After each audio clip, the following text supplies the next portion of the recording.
Today we head to Moscow, which has changed a lot over the last few years as a wealthy middle class has emerged. And each year, for the next 3 years, the Russian capital is going to spend $1 billion on further improvements. Pedestrian zones and rejuvenated parks, for example. The first site to undergo a complete facelift was Gorky Park. It used to be a scruffy wasteland with rusty rides. Now it's one of the city's most popular spots. This report by Ksenia BOLCHAKOVA and Shaun Walker. This might look like a scene from Marseille or Antibes, but it's actually Moscow, and these people are playing petanque in Gorky Park, the most famous park in Russia's capital city. My friends and I love petanque. We like coming here because the ground's perfect for it. It's a nice place, you can have a drink, everything's great. All of this was unthinkable just a few years ago. The city is changing at a remarkable speed, and it all started here, in Gorky Park. For decades, this was a favourite place for Muscovites.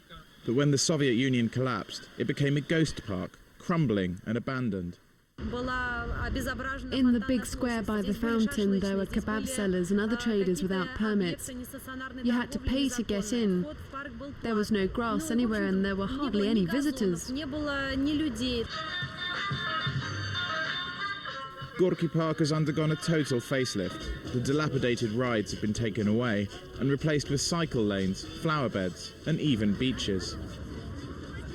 It's become more civilized. It's now a real European park. Quite clean and a bit taken away all the mess around, so that makes it different. This is Sergei Kapkov, the man behind Moscow's urban revolution. He led the renovation of Gorky Park, and he's now the head of the city's Department of Culture. He has a new, ambitious goal, to build or rejuvenate 120 parks, 50 forest areas, and many new pedestrian zones within the next 3 years. Muscovites have new demands, and we are paying attention to that. We no longer see public spaces as places meant just for people to park their cars and throw rubbish away.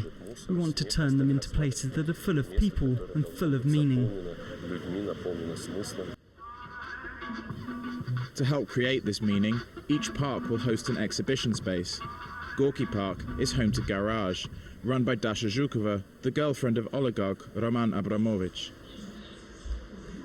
There are hundreds of visitors every day to the centre, which has frequently changing exhibitions. Beauty will save the world. That might be an overused phrase, but there is an element of truth to it. We're bringing international artists and exhibits here. Now we can see all this at home. You don't need to go to the Tate to see it. You can just come to Garage. While some have criticised the new parks as cliched and copied from the West, the vast majority of people see the revival as a good thing. Given what else is going on in the country, people want to be treated less like fools.